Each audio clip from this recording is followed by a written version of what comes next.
All India Radio presents Morning News.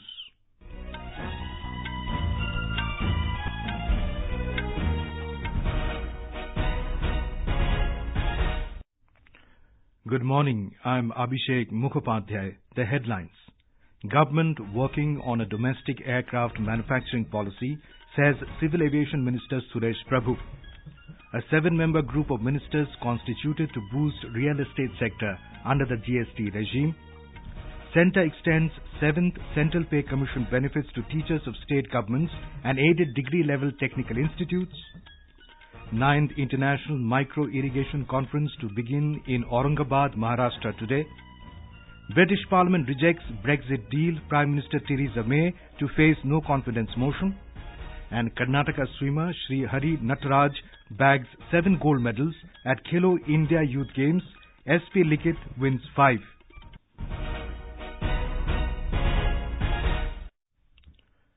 The government is working on a blueprint for the domestic manufacturing of aircraft and also looking at aircraft financing from within the country.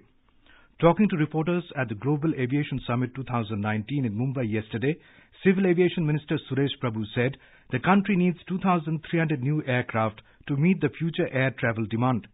He said the government would like to join hands with top players from across the globe. Mr. Prabhu said, India is the fastest growing aviation sector and probably in the third in number now, will be soon becoming on the way to be one of the largest. But to do that, we have to put so many things in place. We need technology, we need resources, we need partnerships, we need to put in place. All the players have to work in unison and work at the same time in the right manner. The two-day summit is the first of its kind event in the world with participation from more than 86 countries.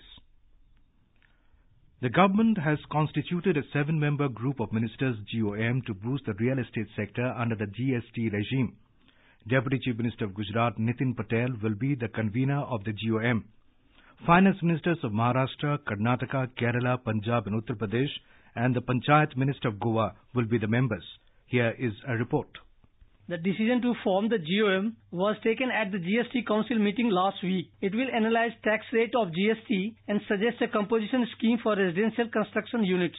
The panel will also look into the issues of legality of inclusion or exclusion of land or any other ingredients in the composition scheme. It will also examine various aspects of GST levy on transfer of development rights and development rights in a joint development agreement. Currently, GST on under construction flats and house age is 12%, whereas ready-to-move-in flats with a completion certificate attract no GST. There are also complaints about the builders not passing on the benefit of input tax credit to the consumers. Ashok Shukla, AI News, Delhi.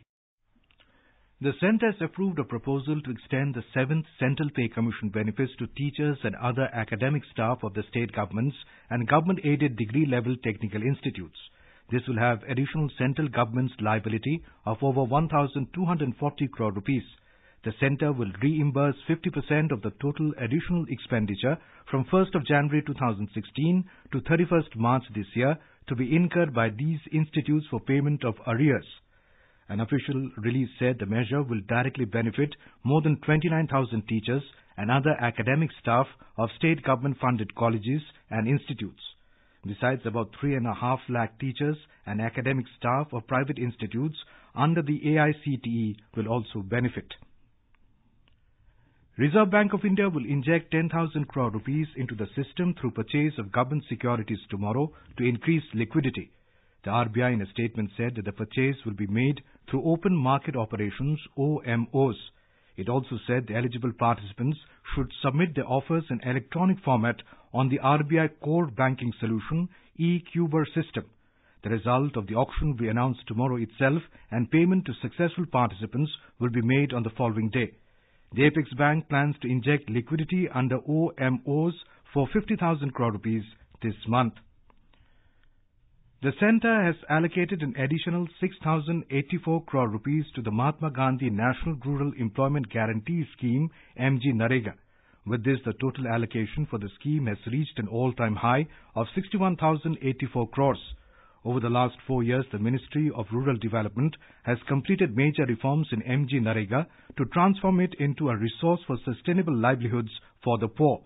The ministry said to ensure transparency, geotagging of assets, Aadhaar, linking of bank accounts, direct benefit transfers for all wages and material payments and geographic information system-based planning of works have been implemented.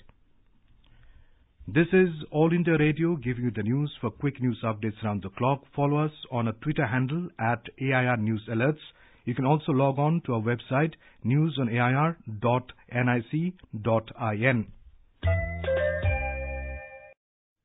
In order to promote micro-irrigation amongst farmers, Ministry of Water Resources and River Development is going to organize 9th International Micro-Irrigation Conference from today in Aurangabad, Maharashtra. The conference will focus on the theme of micro-irrigation and modern agriculture. Details from our correspondent. Union Minister for Water Resources and River Development, Sri Nitin Gadkari, will be officially inaugurating the event. Chief Minister of Maharashtra, Sri Devendra Fadnavis, and Union Minister for Agriculture, Sri Rajnath Singh, will be present in this occasion. The conference will discuss, deliberate, and strategize with eminent stakeholders, including farmers, to create awareness about the use of micro-irrigations on a large scale. 740 delegates, including 100 foreign delegates from 56 countries, and as many as 100 agricultural scientists will also attend the conference. Ramesh Jaibai, AIR News, Aurangabad. Union Home Minister Rajnath Singh has called for a national debate on the issue of conversion with an open mind by all the sections of the society. He said in countries where majority community rules, the minorities demand implementation of anti-conversion law, whereas in India the demand for such a law comes from the majority.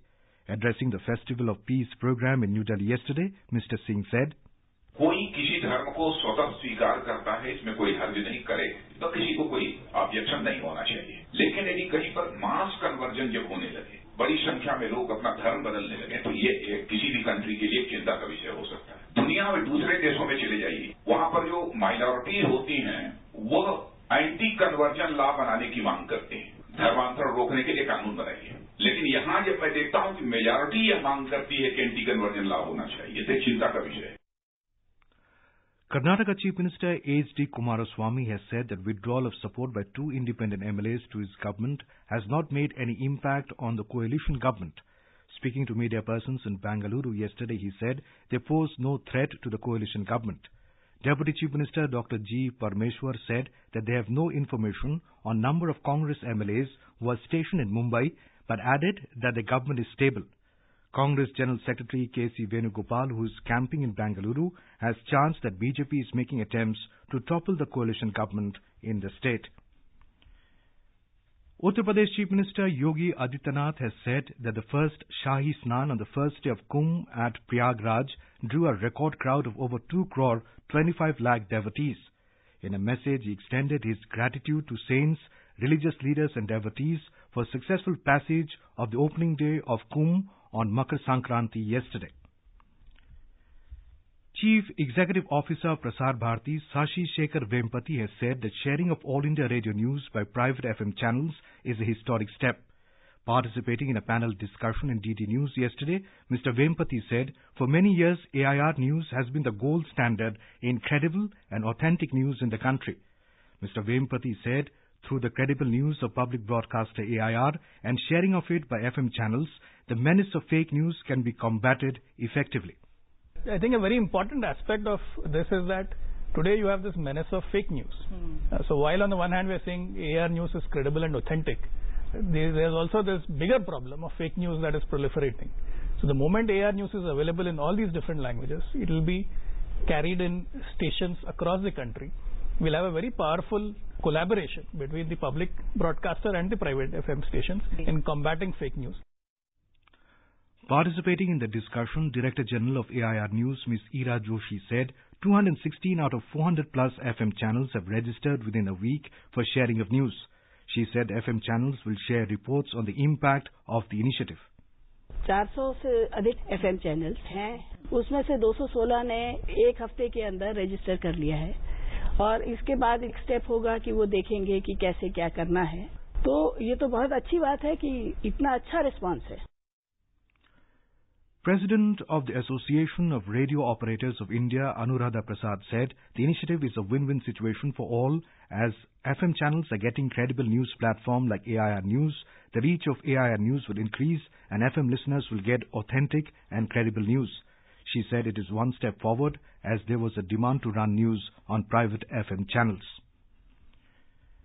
In international news, British Prime Minister Theresa May suffered a crushing defeat in Parliament over Brexit deal. Her bid to get the withdrawal agreement struck between Britain and European Union passed by the House of Commons was defeated by a margin of 202 to 432, a majority of 230 votes. This is the biggest defeat ever suffered by a British Premier in modern history. Over 100 lawmakers of May's Conservative Party voted against the deal. The defeat also marks the collapse of a 2-year strategy of forging an amicable divorce with close ties to the EU after the March 29th exit. Soon after the defeat, opposition Labour leader Jeremy Corbyn submitted a no-confidence motion against May's government. It may come up for discussion in the House today. Now on to sports. Karnataka swimmer Srihari Nataraj has emerged as the most prolific gold medal winner at the Khelo India Youth Games. He has won 7 gold medals. With SP Likith picking 5, the Karnataka duo were the most decorated gold medalist of the Games. More on yesterday's results. It's over to our correspondent. In shooting, Patiala-based Sartaj Singh defeated national junior champion Aishwarya Pratap Singh Tomar of Madhya Pradesh and won the gold medal in the 50 meters rifle 3-position event. In the under-21 boys hockey played in Mumbai, Odisha were crowned as champions. Maharashtra continues to be way ahead in the medals tally. The hosts have so far bagged a total of 177 medals, 64 gold, 51 silver and 62 bronze. Delhi is at the second spot with 121 medals, 47 gold, 31 silver and 43 bronze, while Haryana is placed third with 110 medals, 37 gold, 35 silver and 38 bronze. With Nitin Kelkar from Pune, this is Sabi Hassan Khan, AIR News. In tennis, the Indian challenge at the Australian Open, the first Grand Slam of the season, began in Melbourne this morning. Jeevan Nedunsezhian, who was paired with American Nicholas Monroe, lost to the German court pair of Kevin Krawitz and Nikola Maktic in the men's doubles opening round. And now, for an overview of today's newspapers, it's over to Tanvi Taneja. Thank you, Abhishek. The Karnataka impasse continuing for another day makes for front-page news in most of the dailies this morning. Karnataka on boil. 2 MLAs withdraw support. Kumaraswamy says no threat to his government, writes the Indian Express. The Hindustan Times quoting Prime Minister Modi's scathing attack on Kerala's Left Democratic Front government writes, Kerala government's Sabrimala position shameful. The Pioneer quotes the HRD Minister Prakash Javadekar as saying 10% general poor quota from this academic session. The paper writes that seats in higher educational institutions and universities to be hiked by 25%. Almost all the papers carry reports and photographs of the Kumbh Mela, which began yesterday on their front pages. World's biggest religious event opens is the caption above a photograph in the Hindustan Times of a seer from the Juna Akhada rejoicing before taking a holy dip at the Sangam. Information and Broadcasting Ministry may endorse self-regulation code for online video players, informs the Economic Times, adding, but Amazon, Google, Facebook still out of code agreed to by Netflix, Hotstar, Reliance Jio. The Times of India quoting the Supreme Court telling BJP on its Rath Yatra writes, address Bengal's concerns on Yatra. The Tribune reports that troops getting Facebook requests from fake stars. Commanders to sensitize foes to avoid messages from unknown sources. Under Verma, CBI tapped many phones, leads the DNA, adding Delhi High Court seeks CBI government's reply on allegation of illegal snooping. And finally, Dhanya Sanal, an Indian Information Service officer, has made history by becoming the first woman to scale the Agasthyakudam peak, reports the Times of India. And with that, it's back to you, Abhishek. Thank you, Tanvi. And now, before we end the bulletin, the headlines once again. Government working on a domestic aircraft manufacturing policy, says Civil Aviation Minister Suresh Prabhu. A 7-member group of ministers constituted to boost real estate sector under the GST regime. Centre extends 7th Central Pay Commission benefits to teachers of state governments and aided degree-level technical institutes. 9th International Micro-Irrigation Conference to begin in Aurangabad, Maharashtra today. British Parliament rejects Brexit deal. Prime Minister Theresa May to face no confidence motion.